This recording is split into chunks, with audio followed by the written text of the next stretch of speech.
Welcome back. So today we're going to take a look at a slightly older model. This is IKKO's OH2, and I do want to thank HiFiGo for sending this one to me.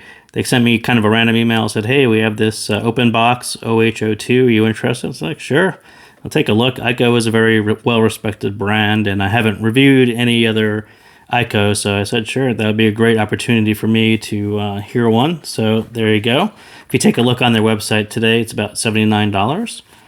So here's what comes in the box. It's a very colorful package. As I said, it's Opal, and you do get plenty of tips, cable, and this leather or somewhat leather case. But if you do look at the tips, you'll sort of see why the nozzle is a little bit different than your typical IEM. It is oval shaped, and if we take a look at it up close, you can sort of see that you might definitely want to reconsider using your own upgrade tips for it, because this one is oval and you are probably going to get a better fit using, or at least starting with their stock tips, and see if you can find one. They've got plenty of assortment of tips to try to fit on this oval nozzle. The shells themselves, kind of quite attractive, very nice. This one is the green version. It's got a nice little window right there you can kind of see into. Some kind of circuitry there, a little window on the side. You can almost make out the top of the IM, and this is MMCX connector as well. This is the stock cable. It's a little thin, a little stringy, but not too bad. And as I said, the tips themselves, there is quite an assortment, and I did like this oval centered foam. It actually worked for me, so I kind of stuck with it, but definitely do run through some of those tips, because you will need to get this one to fit properly to sound as good as it should. So let's get that out of the way, and let's kind of jump into it, and we'll kind of say, right off of the bat, it was definitely better than I expected, and I think a lot of people have said the same thing over time. It's very much an underrated, solid pick, and I'll add there's a few nitpicks to that, but yeah, generally, it's kind of surprising that this 8mm carbon anode deposited DD is actually quite capable, quite technical, and I think a lot of people gave it good reviews, but never quite caught on in popularity as I expected after listening to it. So yeah, definitely a little more underrated than I thought it was going to be, and at the same time, much better than I thought it was going to be. But the major complaints, definitely on the graph, and they're not all that hidden. I think anytime you kind of take a quick casual look at what's going on here, you can kind of see what really happened. So popular sets tend to not roll off the sub bass like this one did as much as it should. Yeah, it's just kind of a weird choice. Like I said, it's an 8mm dynamic driver, carbon nano deposited, and it's actually quite capable, and it can actually do quite a bit of sub bass. And why they rolled it off like that, I'm not really sure. But the signature itself, it sort of follows this. This is Critical's target, so it's sort of a neutralish, a bass boosted neutral. So it comes through here, and that's kind of a little bit high. We'll get to that, and this is probably a little bit lower than it should be. So I think sort of at both ends, you kind of have this a little bit light here and a little bit light here, and I think that's sort of the major complaints that happened on OH2. So like I said, the sub bass rolls off a little early, and the lower treble, that bit in the pin gain area, is just a little too high. It's too much of a vocal focus, and that really took its toll on the upper treble, and we'll get to that in a bit. So out of the box, like I said, it has this compression kind of right around the focal area. You get, because this is kind of a lower, just a bass boosted neutral version, this actually rises quite a bit. And probably a little bit too much for this bass level. So you get a really high concentration or emphasis happening right there. So yeah, kind of a strange choice. And it does make vocals sound good, so I sort of understand why they did it. And that's kind of a safe choice, I guess. And but it does cover up the upper treble quite a bit.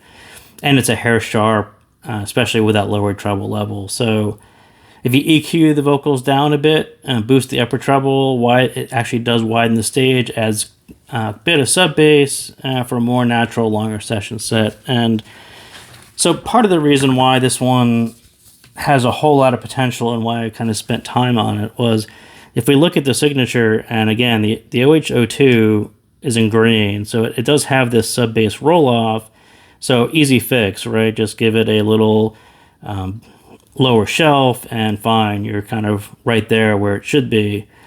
The rest of it, keeping this neutral, very slight, amount of energy straight into the mids, almost linear, it's, that was pretty much right on, right there where it should be. It's a great tuning choice.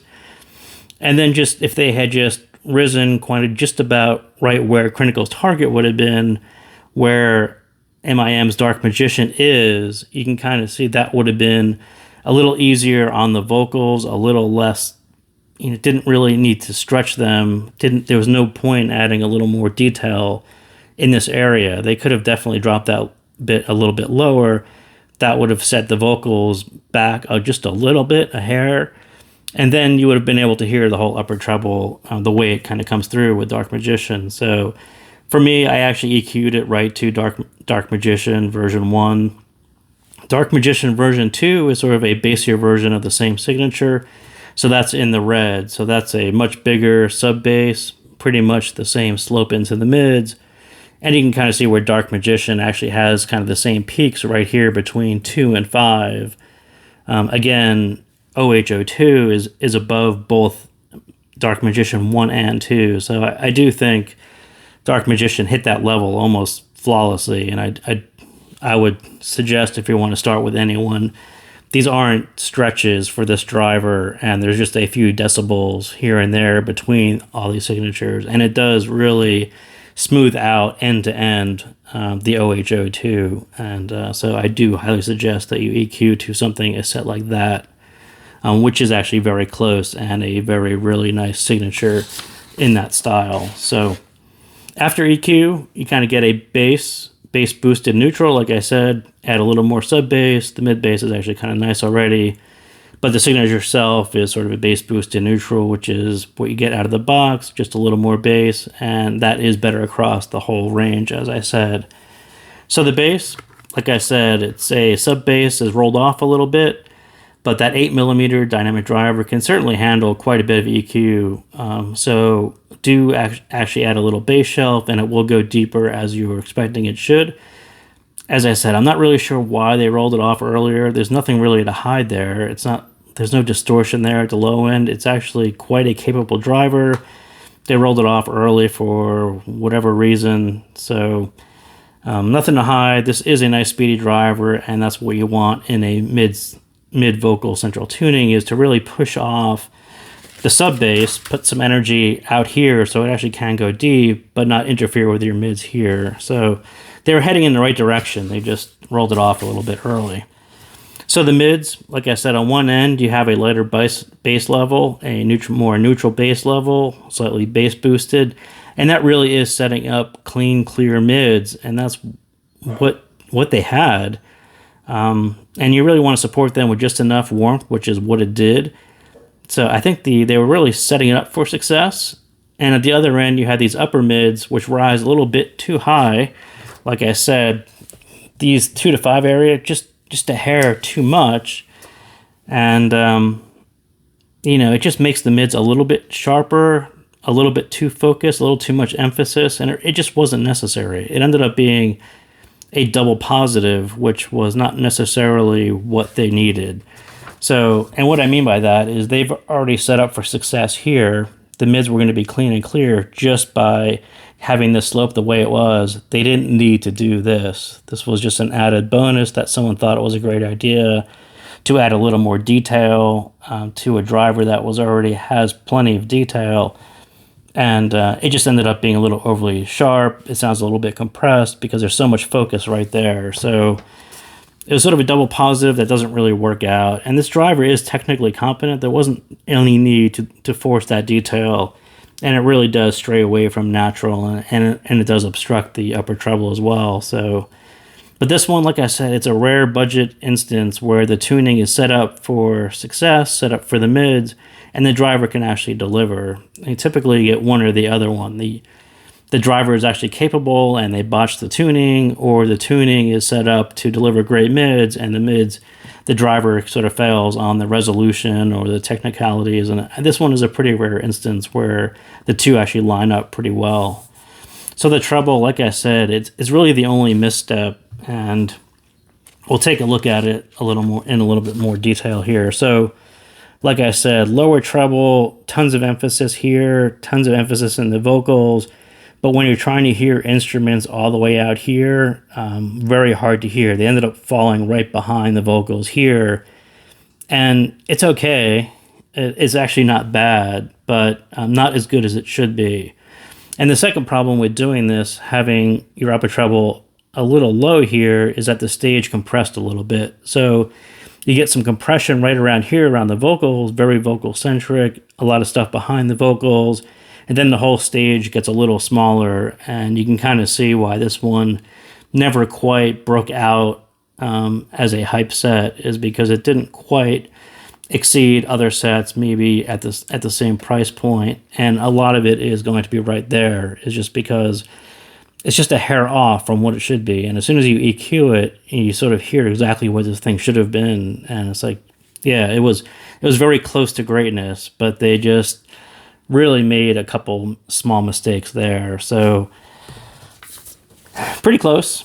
So like I said, the only misstep in tuning, too much of that lower treble focuses too much, and that upper treble is just lost, and it compresses the stage, and that's really kind of a double negative, because one, you lost your upper treble, and second, you lost a bigger stage. So once you get the treble, if you increase those levels a little bit closer to where Dark Magician is, make it actually quite a bit more balanced. It's actually right there with Titan S and T3 Plus, but you do need to kind of straighten that out a little bit so everything sounds a little bigger, more spacious, and your upper treble is actually more present.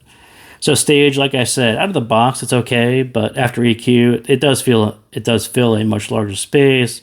Lots of separation, lots of clarity, lots of speed. You know, this driver is technically capable.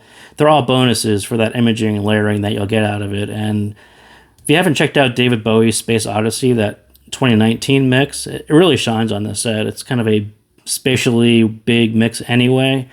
And I kind of kept going back to that one, and I just kind of kept on scratching my head, like, you know, when the guy tuned it, you know, maybe he wasn't really paying attention. But this thing can actually do a really big stage, but the way they tuned the treble, it just kind of collapsed it into a much smaller space, and it's kind of a shame, because I think this one could have been a really breakout set.